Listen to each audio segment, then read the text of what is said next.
Hello, everyone, and welcome to today's K-Talk. Thanks for joining us. I'm Christian Petro with Knoll Communications. Today, we're talking about keeping the campus connected in a post-pandemic world. We'll be recording this webcast and posting it online if you want to watch a replay or share it with anyone. And feel free to ask questions as we go by typing them into the questions field on the screen. Now I'd like to introduce Carol Crane, VP of Education and Healthcare for Knoll. Thank you, Chris. Thank you all for joining us today. I'm thrilled to be introducing our guest speaker, Elliot Felix. Elliot founded and leads Bright Spot, a strategy consultancy on a mission to transform the higher education experience with smart strategy that better connects people, programs, and places on campus and online to increase student success, improve research support, and enable staff productivity. Elliot is an accomplished strategist, facilitator, and sense maker who has helped transform over 80 colleges and universities, including Carnegie Mellon University, Georgia Tech, MIT, NC State, NYU, UCLA, University of Michigan, University of Minnesota, and the University of Virginia. Elliot is a frequent speaker on reimagining higher education, having presented at more than 60 conferences, including EDUCASE, NACUBO, South by Southwest, SCUP, and Tradeline. He has written dozens of articles in publications such as Planning for Higher Education, the Journal of Learning Spaces, Library Journal, EDUCASE Review, and Touchpoint, the Journal of Service Design. Welcome, Elliot Felix. Thanks, Carol. Good to be here. After that intro, this is a lot to live up to. I hope we have a great presentation and discussion today on the connected campus and what it all means in a post-pandemic world. And really, the thesis here is that the pandemic has really accelerated something that was already happening, which is that online and on campus are converging. You know, about a third of students take a class online right now, and 2/3 of students study within 50 miles of home, and 2/3 of online students go to campus at least once. So these things are already kind of converging, and that's getting accelerated by COVID-19. And there's other trends as well that are accelerating, and they're really reshaping higher ed. So we're going to talk briefly about what that means for the positioning of the university relative to its competition, how it sets itself apart, its programs, its people, and its places. We're doing this really coming from the perspective of an experience design company that's looking at the intersection of people, programs, and places to transform the experience for students, faculty, and staff. And to make this useful for all of you, we want to get a sense of A, who you are, and B, what you care about. So Chris is going to fire up a couple of polls to help us kind of take the pulse of the group here.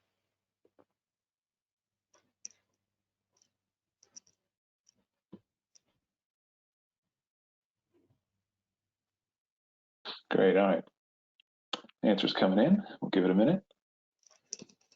Great, so we want to know which best describes you. Are you a campus architect, planner, or designer? Are you a dean or a department head, a campus administrator, an architect, or an interior designer, or something else?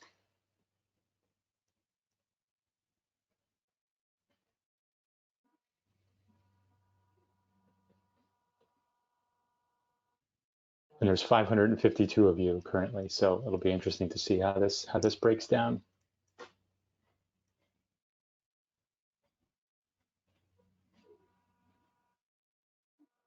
All right, I'll share this one now.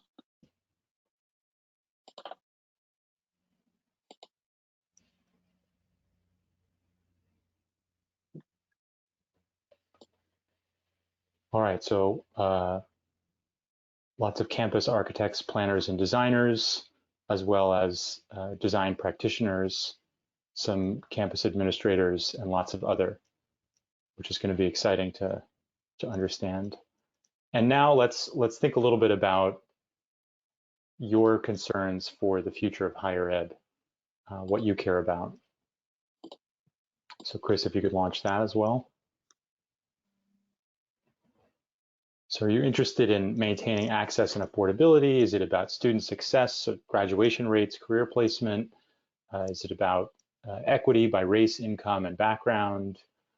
The economic impact that institutions can have on their local communities? Is it the research they do for the public good, like understanding climate change? What do you think? What's your biggest concern?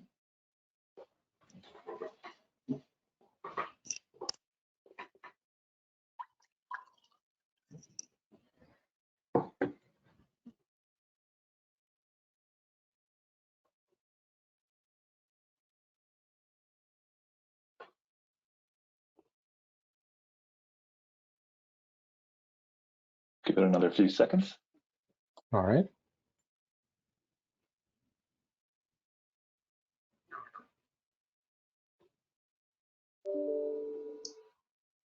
All right, and I'll share this one.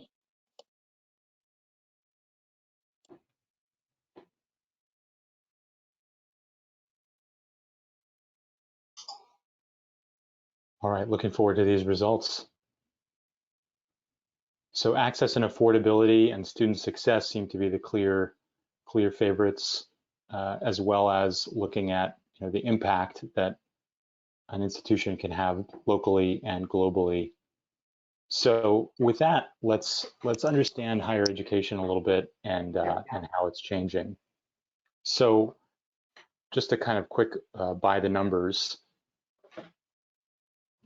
Writ large, there's about 20 million students enrolled in college at about 4,000 or 4,300 universities. 40% of these are publics, 40% are private nonprofits, and 20% are for-profits. In addition to those 20 million students, there's about 4 million students, faculty and staff. And as I mentioned earlier, about a third are taking at least one course online. As you think about higher education, one way to think about it is, in a way, it's been defined by many of the separations that have been there historically, traditionally, separated from industry, on campus and online, might be attended by different people, supported by different programs. The research might be grounded in a discipline, might be either wet or dry labs, it might be just separate from teaching. Academic affairs and student affairs were pretty separate. Capital and operational planning were pretty separate. And our take is that these worlds are converging, and instead institutions in the future and their campuses are going to be defined much more by how well connected they are. Academia and industry working together, learning that's online and on campus, and mixing the two, and hybrid programs, interdisciplinary research that's solving real world problems, that's overlapping with teamwork, looking at the whole student, connecting the academic and the administrative side, and planning that happens with feedback loops so that pre-occupancy feeds into post-occupancy. Capital and operational are more connected. So we're seeing a more connected campus, and we're thinking that the pandemic is really going to accelerate certain things. Socially, we're going to be torn because being apart means you probably want to be together more. On the other hand, social distancing, a sense of risk, likely a decrease in urbanization and mass transit. Financially, it's pretty clear there's going to be less state, federal, and endowment funding. The enrollment picture is maybe less clear. There's certainly some demographic shifts coming, a bit of a cliff. I guess you can't have a bit of a cliff, but a cliff coming where there's 15% less 18-year-olds in the pipeline coming in just a few years. There's greater uncertainty. There's going to be more competition.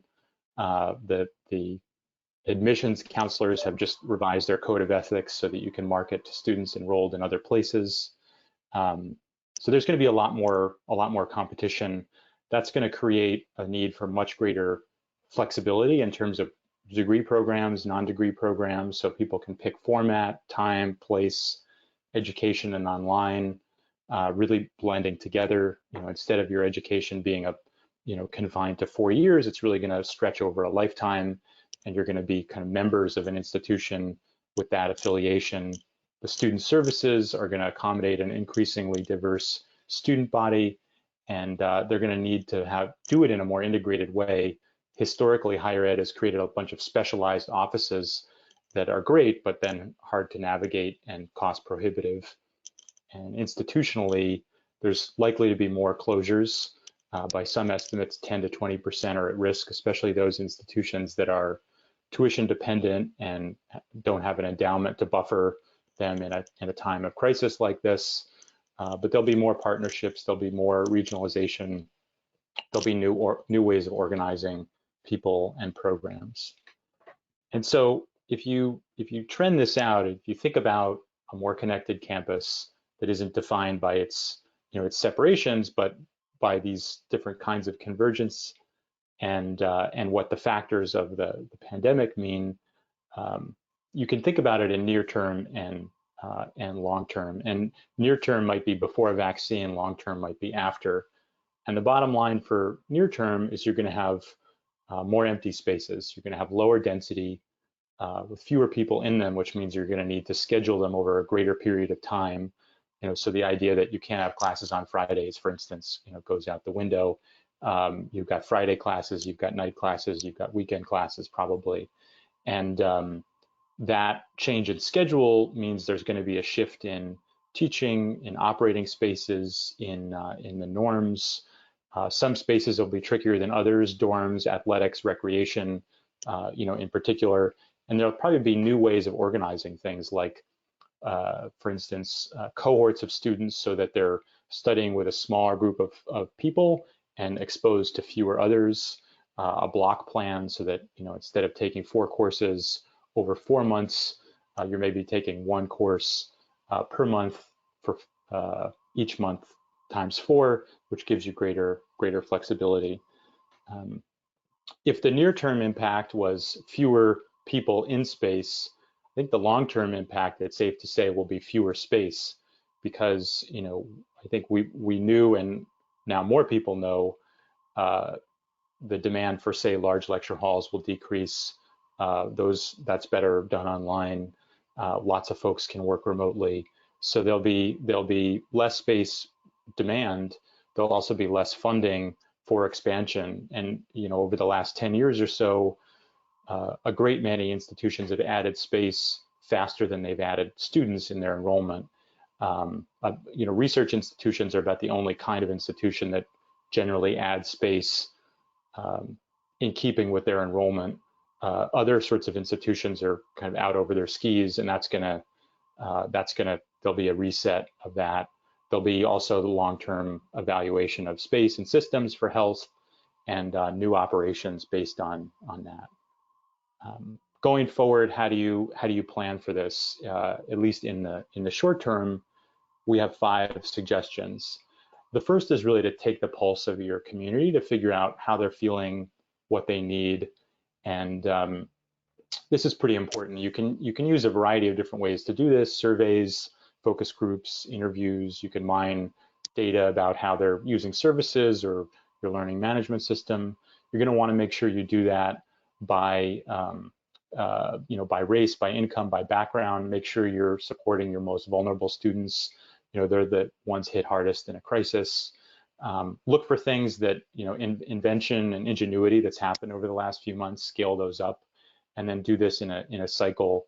One way of doing this, we have a student experience survey, and it was interesting to, when we just polled students nationally, they were most happy with communication during the crisis, which was pretty interesting.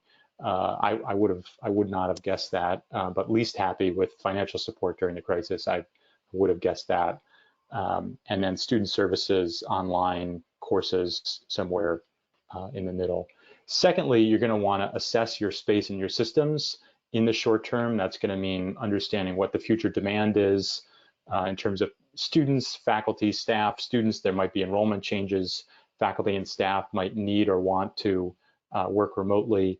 And then you're going to have to adjust layouts, reconfigure spaces, air filtration, use of stairs and elevators, and generally how people move through spaces looking for those pinch points and all those touch points, right? Which is, every time you touch an elevator button or a faucet, those are all issues. You're going to need to adapt those spaces and systems to improve the air quality. There's going to be a lot more technology to manage and monitor and use spaces, whether it's occupancy sensing or whether it's booking seating or whether it's everything in, navigating through space. And so it's going to take more technology and more people to operate spaces to mitigate the risk. Those changes are also going to mean operational and organizational changes. The schedule might change, the calendar and the curriculum might change. If you've got international students that can't make it back to the country but want to enroll online, you've got time zone issues, you've got this expanded schedule since you've got fewer people in the space. And perhaps the biggest thing is that everything is going to be hybrid. Everything is going to be on campus and online. If you're having a large event, there's no such thing as a large event in person anymore for let's say a year or two, or hopefully not more than that. But so that's going to be simulcast. Your courses are going to have to accommodate people that are in the room and not in the room. There's going to be much more testing, tracking, sensing, tracing of people, maybe learning in cohorts, as we talked about, or breaking up the semester to provide greater flexibility and decrease the risk.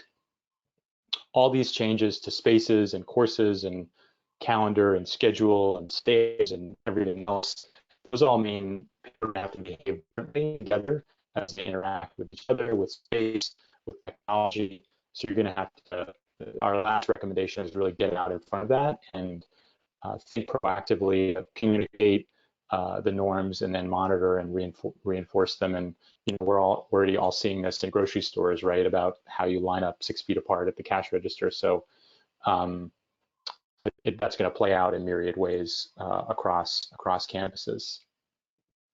To get a sense of what this might look like, we've always been quite taken with this quote at Brightspot from author William Gibson: "The future's already here.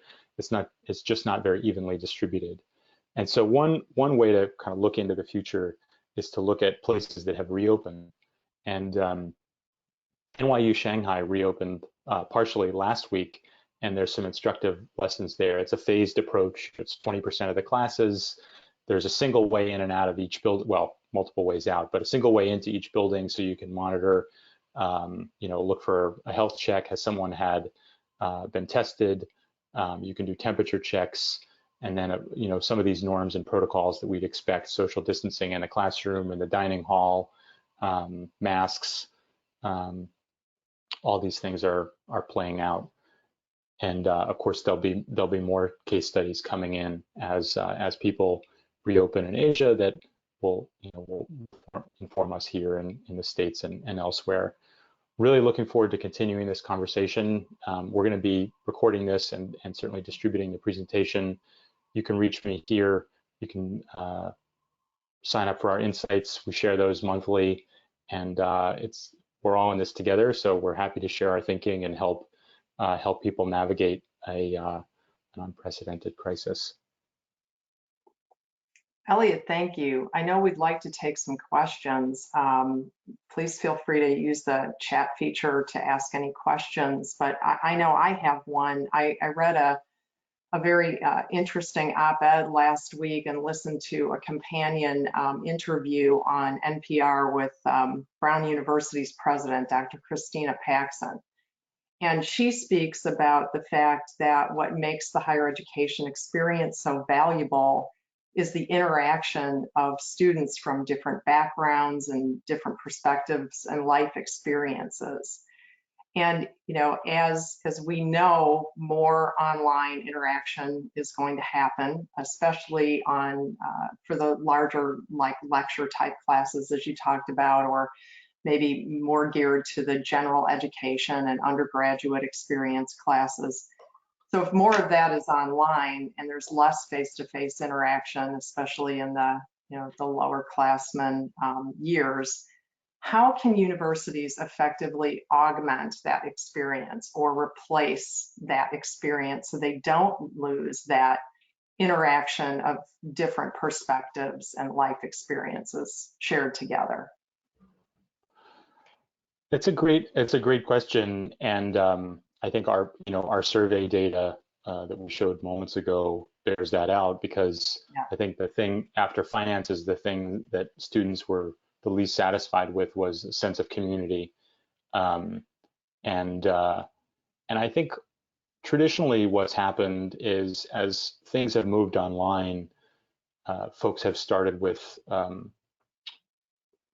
with replicating or creating an equivalent of the classroom. And I think that the problem is, don't make the same mistake that people make on a campus, which is assuming that all learning happens in the classroom. Right. Likewise, you don't need an online classroom, you need the whole campus. And so it's really about thinking through how um, you provide those opportunities for community and connection. And I think the people that have been online for a long time are pretty advanced at this. Southern Yeah. New Hampshire, for instance, has very active social channels. They simulcast sports games. They have lots and lots of clubs and activities. And you also don't want to just directly translate a campus to online, because there's differences in the two media. It's the same way that you don't want to just lecture through Zoom, right?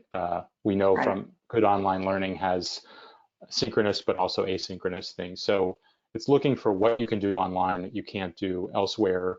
And I think trying things out. I've been hearing great things about what Davidson College has been doing to maintain community online, with even theater productions being happening over video and showcasing work and pechakuchas and all kinds of things. So I think it can be done. It just has to be intentional, and you have to widen the frame beyond the classroom and know that what you're trying to create is an online campus.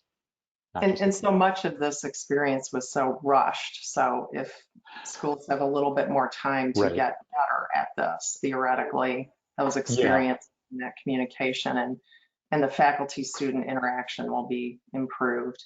Yeah. I Chris, do we mean, have any comments, or anyone maybe wanting to share an experience from their campus of how they're helping students stay engaged? Yeah, we have some interesting questions coming in. One Great. I think was about like the scale of universities, and that some may be set up better to kind of weather the storm versus the smaller ones. What do you think the fallout of that will be? well,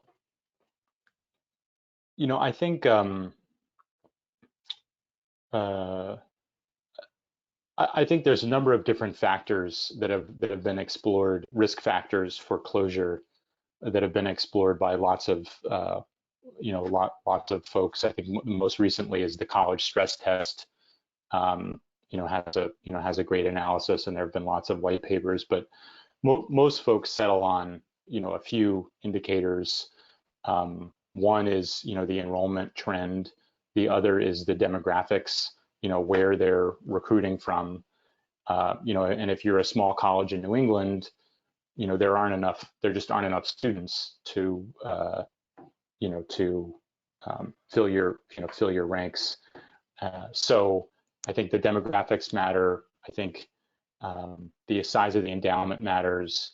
I think online learning is often a factor, because that's a way to broaden the number of folks that you can reach. But I think I'm most worried, actually, after this small private colleges in New England. My biggest worry, but also perhaps my biggest hope, is regional comprehensive Yeah. universities, because I think they were sort of next on the chopping block, because why study at University of Minnesota Duluth when you can go to the Twin Cities? But I think as a result of this pandemic, people are going to study closer to home, and Yeah. I think there's going to be a closer allegiance. And Duluth is looking pretty great if there's an outbreak in in Minneapolis.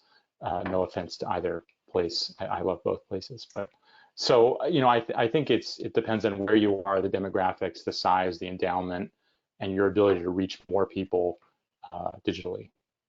Do you think some of those regional universities will start to specialize a little bit to try to differentiate themselves? Yeah, and I think, I think they'll have to think about how they might collaborate with community colleges who are Hmm.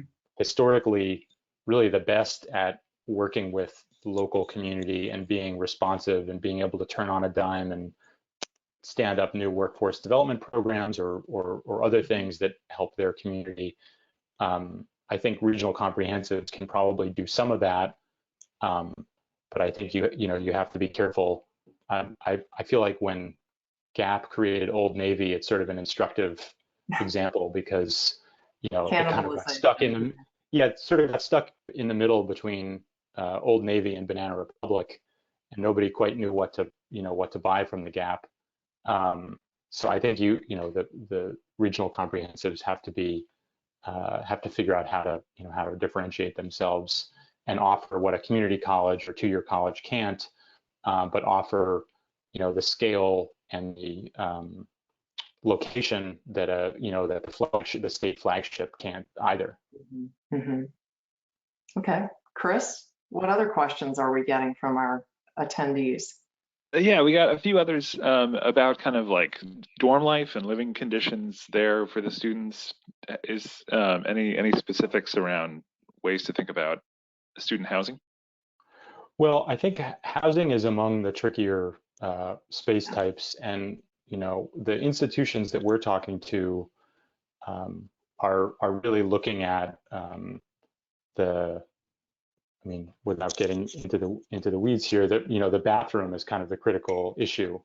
And so, how many dorms do you have with that are singles, and how many dorms do you have with dedicated bathrooms? Because those are certainly the easiest to accommodate. But I think in general, the idea that you're going to have a double or a triple occupancy room is not going to happen. So you're going to have fewer fewer opportunities to accommodate students.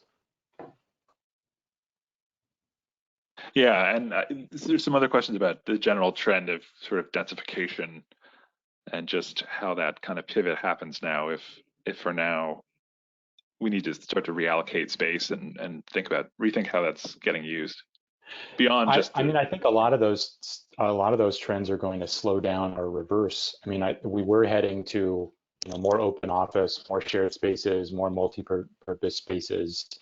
Um, all those things are now associated with greater risk and greater exposure. Um, so I think all those things will slow. Um, and the rate of change may be different depending on the space type, but I think for the next couple of years, people are going to be thinking about their touch points with spaces and systems and their proximity to other people, and lend a critical eye to all those. what do you think are some of the most like immediate steps a campus could take if they're thinking about maybe opening in the fall or something like that? What are kind of the highest priority actions you think they could take? Well, I think that the first thing is not to oversimplify it, but think about it in terms of supply and demand. So on the demand side, it basically comes down to the number of people and how they're organized. So you need to model a few, and it can be pretty rough, but you need to model different scenarios about how many students, how many faculty, how many staff, make some assumptions and then look for data to test those assumptions. Maybe 10% of the faculty stay remote, maybe 10% of the staff stay remote, or 20%. I'm making this up, but you can build a model and then you can test your assumptions, and then by the same token, you can look at your supply and basically say, okay, this is how many people we could accommodate, and this is what those changes would mean. This would have to, if we did X, we'd have to teach 7 days a week. If we did Y, we teach 5 days a week or 6 or whatever it is. So I think building there's a lot of interdependencies, so it's certainly a complex problem. But I think just starting off with a couple of different scenarios as to what the demand is for people, and then understanding the supply of space you've got will give you a very quick sense of how the two compare and where you have shortfalls. Got it. Oh, the other thing I would do is Yeah. I think the one of the real pinch points is going to be around procurement. So I think the procurement office is actually going to be the unsung hero as to whether universities can reopen or not. And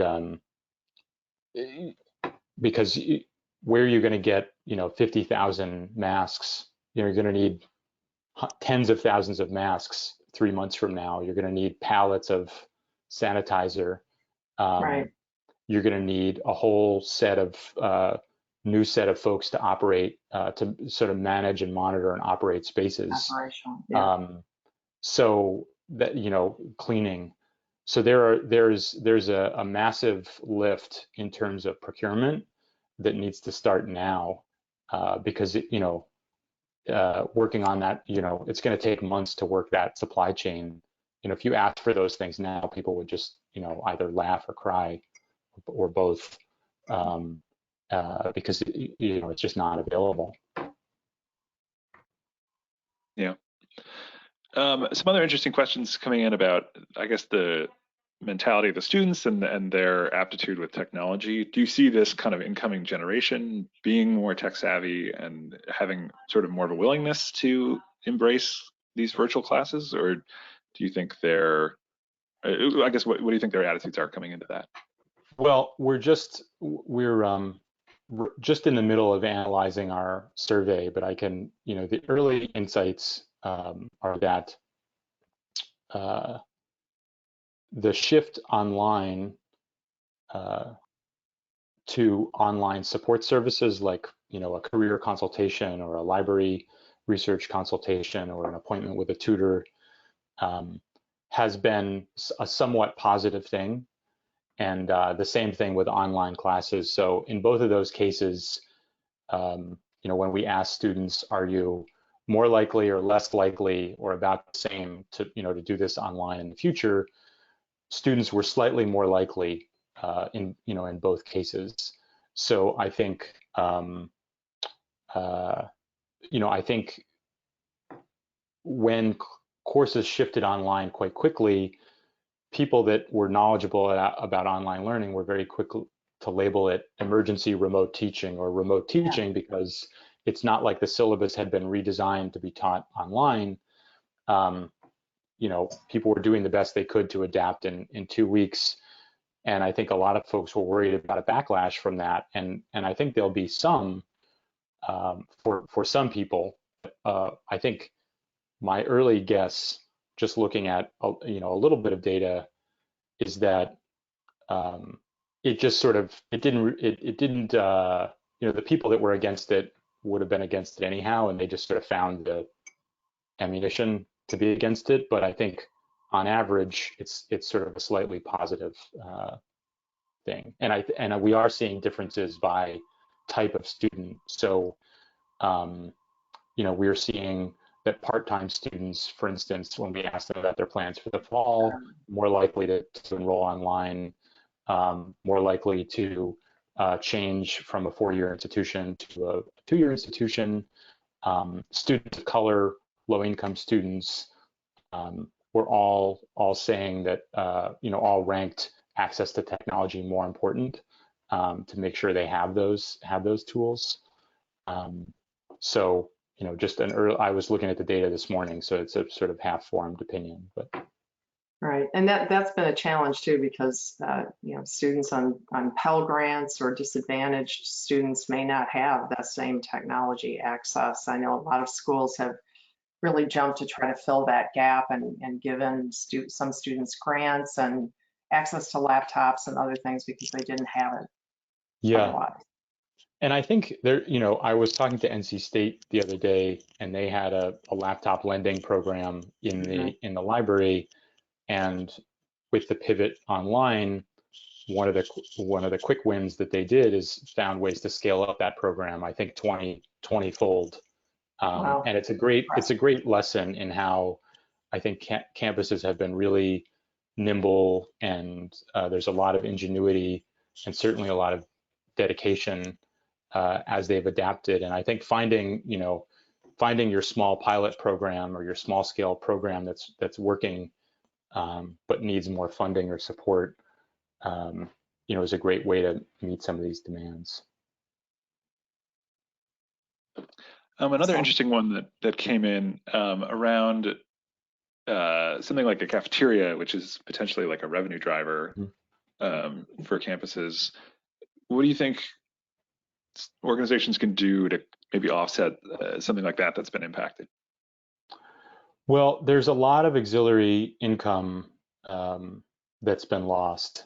Academic medical centers aren't doing elective procedures. Housing is getting refunded. Dining is getting refunded. And lots of fees, space rentals, summer camps, all these things. So I think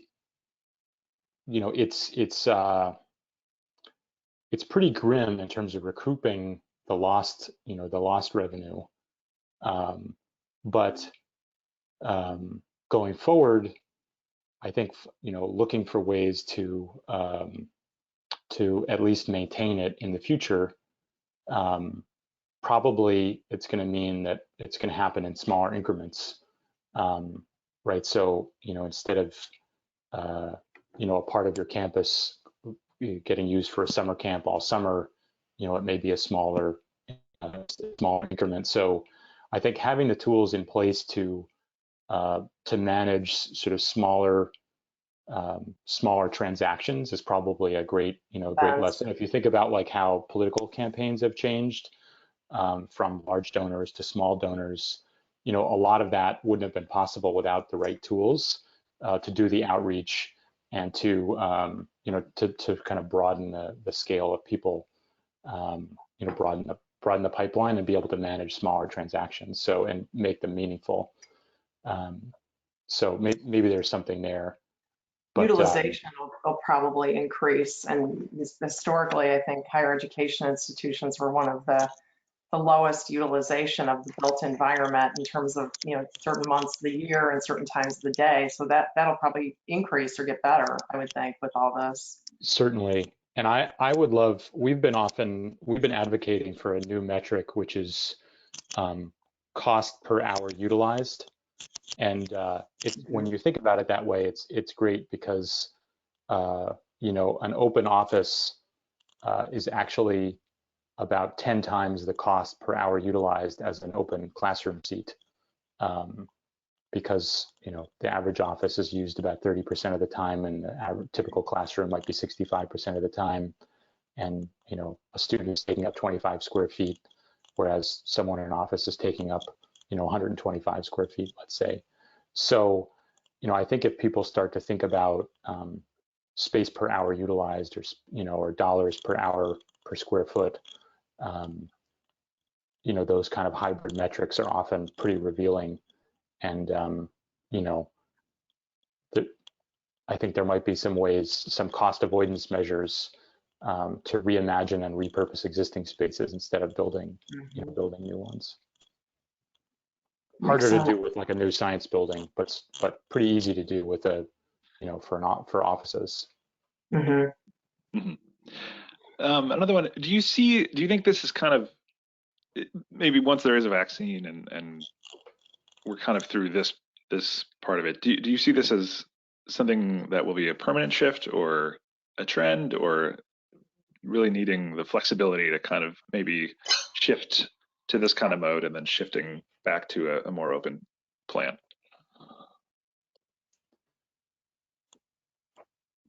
Well, I mean, I think the convergence of online and on campus, and the convergence of education and work that will continue and has been accelerated. So I think the idea that you have some kind of lifelong affiliation to your school, that will only intensify, the idea that you choose a job based on how much you can learn there and how you develop.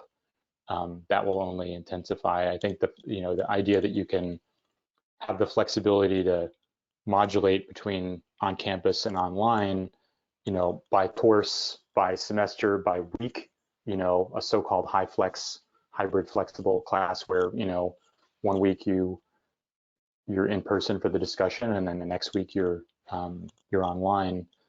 I think that's all gonna take place. I think so that like these programmatic trends will continue. I think the impact, the direct impact on the built environment, some things will be temporary and other things will be permanent, because I don't think we'll spend the rest of our lives 6 feet apart from each other. So I think densities will come back down. I think spaces will open back up. More spaces will be shared. Technology will make it easier to share them. It'll make it easier to manage and monitor them. But I think the changes to building systems are likely to be much more durable. After, at least in New York City, after Hurricane Sandy, there were lots of changes to make things more resilient.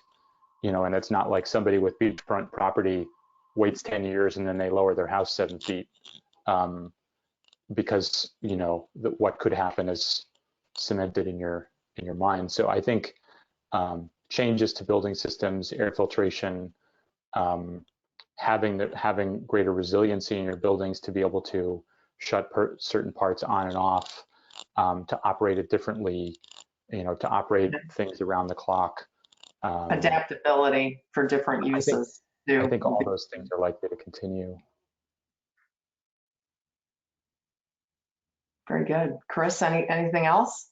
I think we'll leave it there for time, but thanks everyone for your questions. Okay, well, terrific. Well, thank you again, Elliot. This has been very insightful. We appreciate all of your observations and direction. I'd like to thank all of the attendees for logging on today with us. And just to tell you a little bit about upcoming K-Talks, we have on May 12th, the design panel led by Knoll's Executive Vice President of Design, Benjamin Pardo, and will feature Mark Morton of Gensler and Sharon Johnston of Johnston Markley. Then on May 19th, we'll be featuring designer Mark Cruzen, who will talk about how living from the present moment has influenced his design process and his life. And then we're very excited about what we're going to do in June, 9th and 10th. Stay tuned for Knoll Design Days virtually, where we'll present K-Talks and other more exciting virtual programming. So we hope you'll join us for those events. And Elliot, again, many thanks. My pleasure. Thank you. Thanks, everyone. Bye-bye.